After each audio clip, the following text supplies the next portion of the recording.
Good morning. Page 273. Pavel Nikolaevich Zinoviev didn't go to the camp mess hall either. He also would have liked to arrange things, so he had his meals brought to him in thermos jugs. Excuse me. It was a bitter pill to swallow to be left behind Belyayev,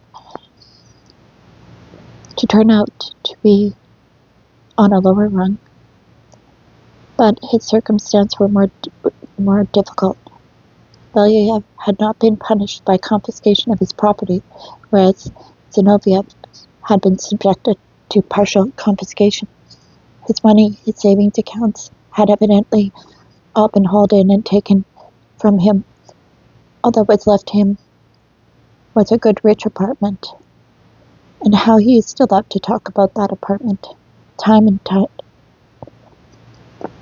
time again, at great length, smacking his lips over every detail of the bath, realizing that what enjoyment he must be getting from his story. He even had a saying of his own. After 40, a man's value is determined by his apartment. He used to recount all this in Belyayev's absence, because Belyayev would not have even listened to him, but would have started telling stories about himself instead, although not about his apartment, for he considered himself an intellectual, but perhaps about the Sudan again. But according to Pavel Nikolaevich, his wife was ill, and his daughter was obliged to work, and there was no one to bring him any thermoses. However, even the food parcels he received on Sunday were modest, and he was forced to bear the situation with the pride of an impoverished nobleman. Nonetheless, he did not go to the mess hall, disdaining the filth there and the mouth-chomping rabble, but he used to ask Prokhorov to bring both gruel and cereal to the room, where he warmed them up on a hot plate. He would willingly have cut 6 sides off the bread ration too, but he had no other bread, and he therefore limited himself to holding his bread ration over the hot plate, burning from all 6 sides the microbes implanted there by the hands of bread cutters and Prokhorov.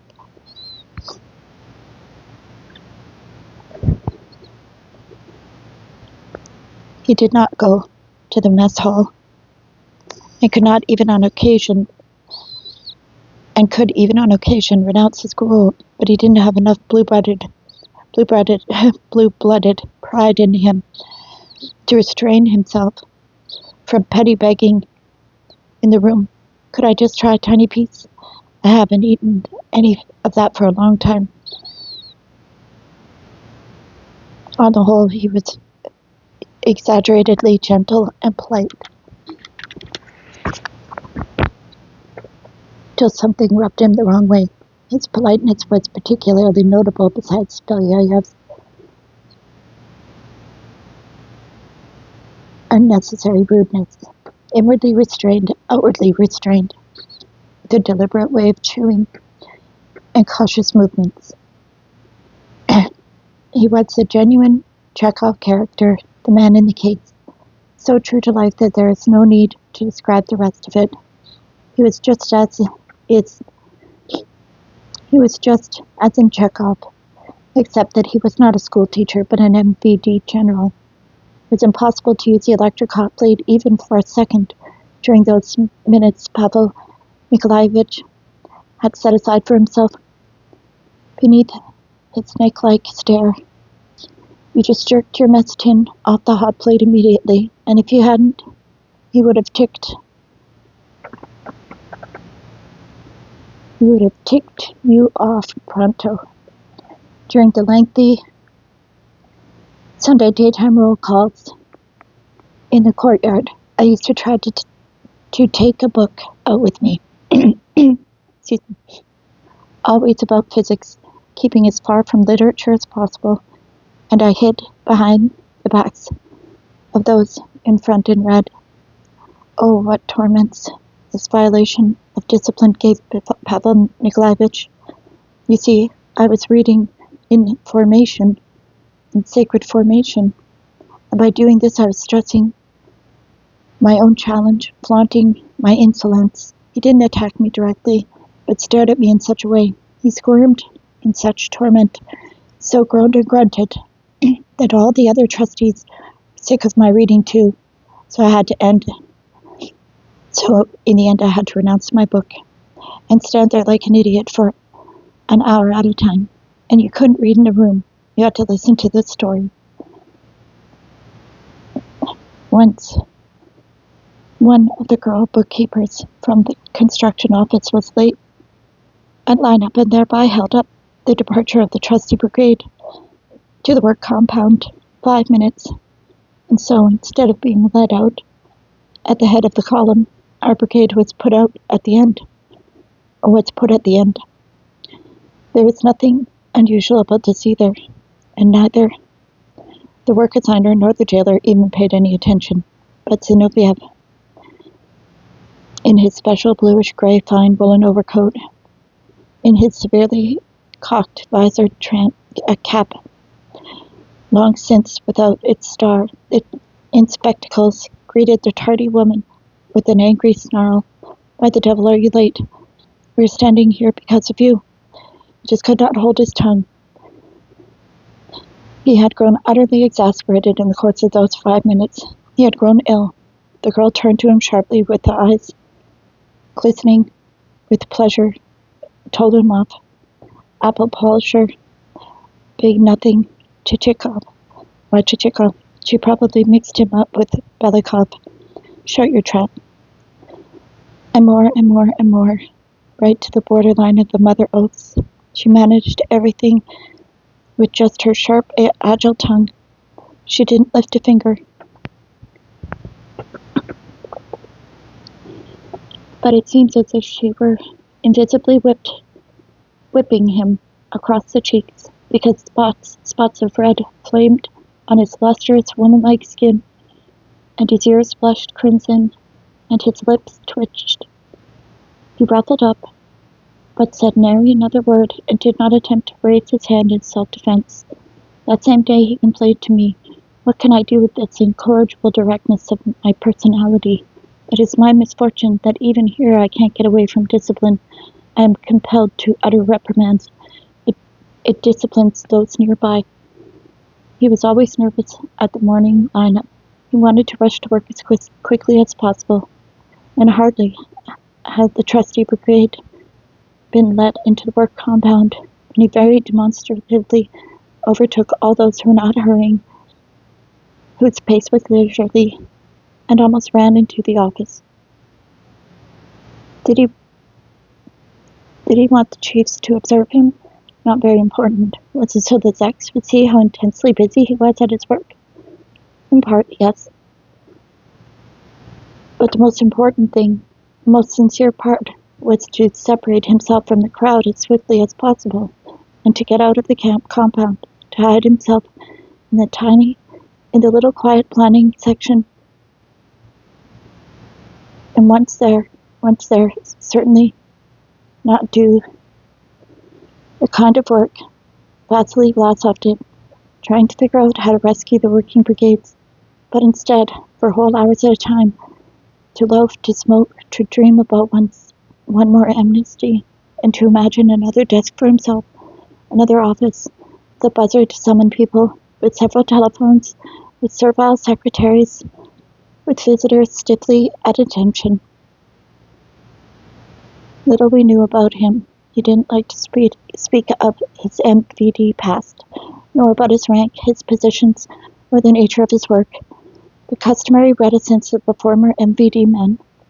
But his greatcoat was, as it happens, that same sort of darkish blue-gray that is described by the authors of the book The White Sea-Baltic Canal, and not even in camp did it occur to him to nip the sky blue edgings off his tunic and his breeches. During his 2 years' imprisonment, he had evidently not had to encounter the real gaping maw of camp, to sniff the abyss of the archipelago. Our camp had, of course, been assigned to him by his choice. His apartment was just a few trolley bus stops from the camp, somewhere on Kaluga Square, and not realizing the depths to which he had fallen, or just how hostile he was being to his present company. He sometimes let something drop in the room. One day he disclosed a close acquaintanceship with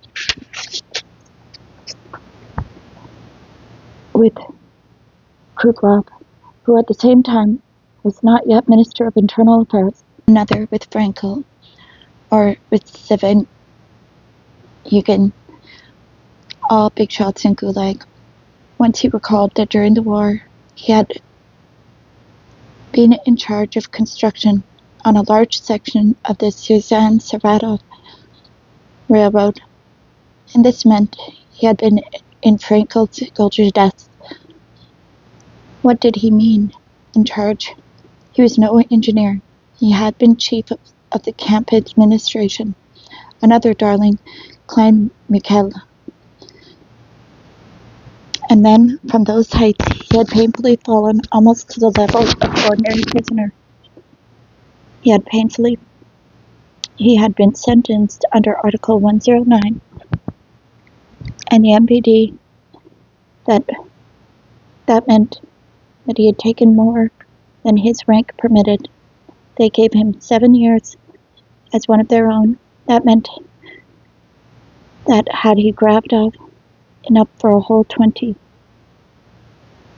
Under Stalin's amnesty, they had already knocked off half of what remained, and he was therefore left with 2 years and a fraction, but he suffered just as much as if he had the whole tenor. The one and only window in our room looked out on the Neskuchny Park, quite close to the window, and just a bit below us the treetops rustled. Everything kept changing there. Snowstorms, thaws, the first foliage. When Pavel Nikolaevich was not being irritated by anything inside, and was only moderately sad, he would stand at the window, looking out at the park, and croon softly and pleasantly. Sleep deep, my heart. Don't awaken. Don't arouse what used to be. And here he was, a most agreeable person in a drawing room. But how many mass graves had he left along his section of the track?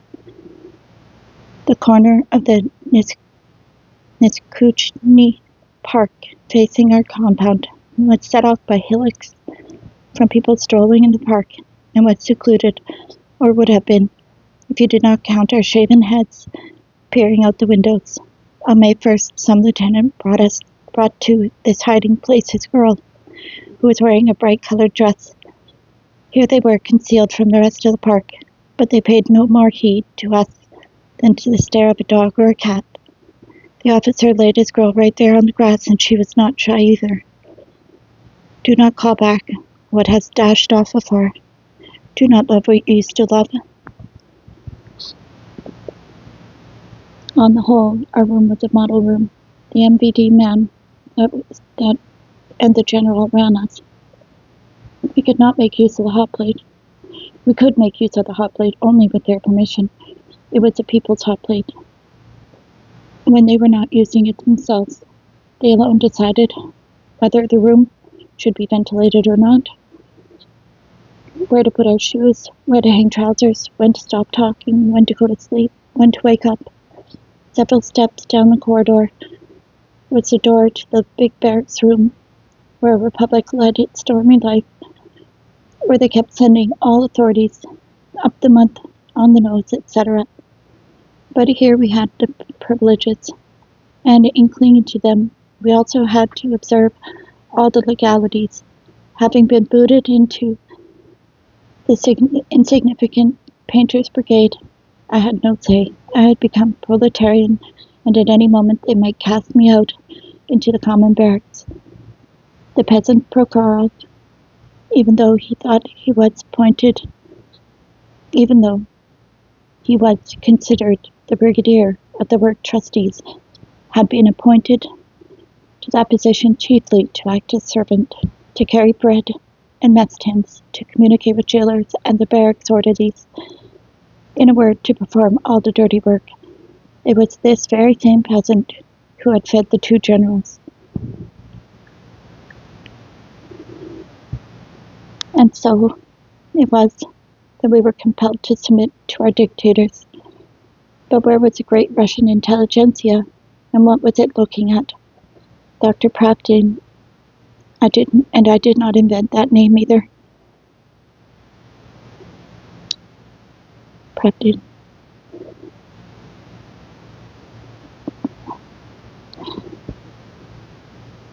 Was a neuropathologist and a camp physician. He was 70. This meant that the revolution had already arrived when he was already in his 40s, that he had come to full maturity during the best period of Russian thought, in this period of conscientiousness, honor, and reverence for the common people. And what an appearance! An enormous, venerable head, with silvery, flopping hair, which the camp clippers did not dare touch, a special privilege from the chief of the medical section. His portrait would have embellished the finest medical journal in the world. Any country would have been honored to have such a minister of health. His big nose, which knew of its own value, inspired total confidence in his diagnoses. His movements were all dignified. He was so capacious a doctor that he hardly fitted on a single metal cot and hung over the sides. I don't know how good a neuropathologist he was. It's quite possible he could have been a good one, but only in a mellow, well-mannered epoch, and most certainly not a government hospital, but at his own house, behind its brass nameplate on an oaken door, to the melodic chiming of a grandfather clock against the wall, and not subordinate to anything except his own conscience. However, he had been thoroughly frightened since then, frightened enough to last the rest of his life. I don't know whether he had ever been in prison before, whether perhaps he had been hauled out to be shot during the Civil War. That would not have been surprising. But even without a revolver at his head, he had been frightened enough. It was enough to have to work in outpatient departments where they had demanded he see 9 patients an hour, where there was only enough time to tap for a knee jerk with a rubber mallet, and to have been a member of an experts commission on workmen's disabilities, VTech, and a member of the Health Resort Commission, and a member of a military conscription board with papers everywhere to sign, and to know that your head was at stake with every signature, that some doctors had already been arrested, others threatened, and you still had to keep signing medical certificates and diagnoses and expert testimony, all medical attestations and histories of illnesses, and every single signature involved a Hamlet-like soul-searching as to whether a given patient should be freed from work or not, whether he was suitable for service or not, whether he was sick or healthy. Some people implored you in one direction, and the bosses pulled you in the other, and the frightened doctor would lose his presence of mind, become prey to doubt and trepidation, and then remorse.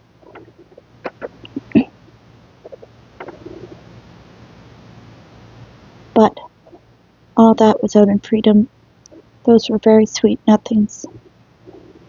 In here, arrested as an enemy of the people, so terrified by the interrogator that he was ready to die of a heart attack. I can imagine how many people, a whole medical institute, no doubt, he may have dragged there with him in such a state of terror. What was he now? An ordinary scheduled visit of the free chief of the medical section of the camp, an old toper with no medical education, but Pravdin into such a condition of nervousness and total confusion that he was quite incapable of reading the Russian text on the hospital cards.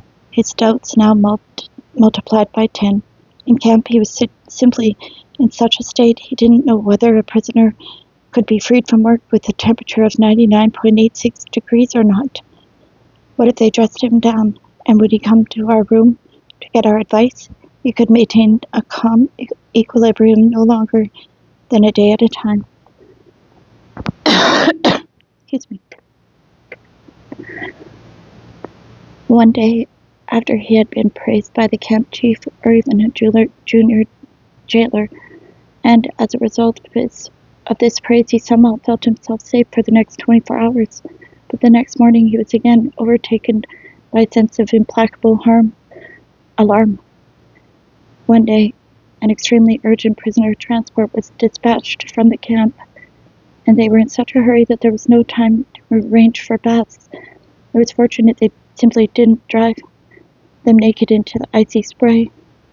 The senior jailer came to Pravdin and ordered him to sign a certificate to the effect that the transported prisoners had to undergo hygienic processing. Pravdin, as always, did obey the orders, but you should have seen him afterward. Coming to the room, he sank into his cot like someone in a state of collapse. He clutched his heart. He groaned. He would not listen to our reassurances.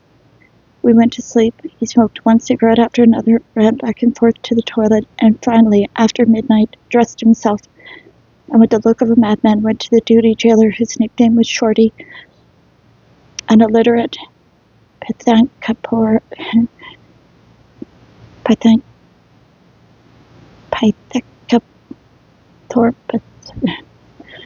Oh, that's a new word.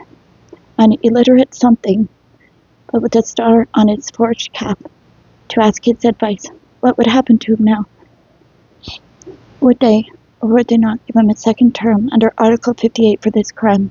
Or would they only send him away from his Moscow camp to a far distant one? His family was in Moscow. They used to bring him rich parcels, so he clung to minicamp for all he was worth. Intimidated and frightened, Pravdin lost his will to do anything, even in preventative hygiene. He was totally unable to make demands of the cooks or the barracks orderlies, or even his own medical section. It was dirty in the mess hall, in the kitchen. The bowls were badly washed, and in the medical section itself, it was never clear whether the blankets were ever shaken out. He knew all of this, but was incapable of insisting on cleanliness. There was only one fetish, which he shared with the whole camp administration. It was a whim, known to many camps, the daily washing down of the floors in the residence quarters. This was carried out without fail.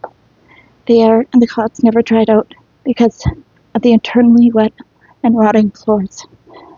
Pravdin was regarded without respect by even the lowliest last legger in the camp. Throughout his prison career, he was left unplundered and uncheated only by those he did not feel like bothering. Only, and because our room, excuse me, was locked up all night, did his things scattered about his head remain intact, and his night table, the most disorderly in the camps, from which everything kept falling onto the floor, remained unplundered. Pravdin had been in prison for 8 years under Article 5810 and 5811, in other words, as a political propagandist and organizer. But I discovered in him the naivety of a backward child. Even in his 3rd year of imprisonment, he had still not matured to the level of the thoughts he had confessed to at his interrogation. He believed we had all been imprisoned only temporarily, as a kind of joke, and that a magnificent and generous amnesty was being prepared so that we would value freedom all the more and be eternally grateful to the organs for this lesson. He believed in the prosperity of the collective farms and infamously perfidy of the Marshall Plan for enslaving Europe, and in the intrigues of the Allies striving to start a Third World War. I remember that he came in radiant one day, shining with a quiet, benevolent happiness that believers return with after a good vespers. Set at his large, good-natured, open face, his always prominent eyes, with sagging lower lids, were all aglow, and in unearthly meekness. It turned out that a meeting of the camp compound trustees had just taken place. The camp chief had first shouted at them and banged his fist but then all of a sudden had calmed down and said that he trusted them as his loyal assistants, and Pravdin touchingly confided in us. I got back all my enthusiasm for our work after those words. To give the general his due, he made a contemptuous grimace. The doctor's name did not lie. He was truth-loving and loved truth. I thought that's what Pravdin meant, Pravda, truth. He loved it, but he was unworthy of it. He was truth-loving and he loved truth. The doctor's name did not lie. In our tiny model, he was merely amusing, but if one moves from this tiny model to a larger scale, it's enough to make your blood run cold. What proportion, what percentage of our spiritual Russia has come to this purely as a result of fear? Pravdin had grown up in a cultured milieu, and all his life he had been occupied with mental work. He had been surrounded by intellectually sophisticated people, but he was really an intellectual, in other words, a person with an individual intellect of his own. Over the years, I've had much an occasion to ponder this word, the intelligentsia. We are all very fond of including ourselves in it, but you see, not all of us belong in the Soviet Union. This word has acquired a completely distorted meaning. They began to classify among the intelligentsia all those who don't work and are afraid to, with their hands, and all the party, government, military, and trade union bureaucrats have been included, all bookkeepers and accountants, the mechanical slaves of debit, all office employees, and with even greater ease we included here all teachers, even those who are not more likely, who are no more than talking textbooks and have neither independent knowledge nor an independent view of education. All physicians, including those capable of making doodles on the patient's case histories, and without the slightest hesitation, all those who are only in the vicinity of editorial offices, publishing houses, cinema studios, philharmonic orchestras are included here, not even to mention those who actually get published, make films, or pull a fiddle bow. And yet the truth is that not one of these criteria permits a person to be classified in the intelligentsia. If we do not want to lose this concept, we must not devalue it. The intellectual is not defined by a professional pursuit and type of occupation, nor are good upbringing and a good family enough in themselves to produce an intellectual. An intellectual is a person whose interests in and preoccupation with the spiritual side of life are insistent and constant, and not forced by external circumstances, even flying in the face of them. An intellectual is a person whose thought is normative, non-imitative.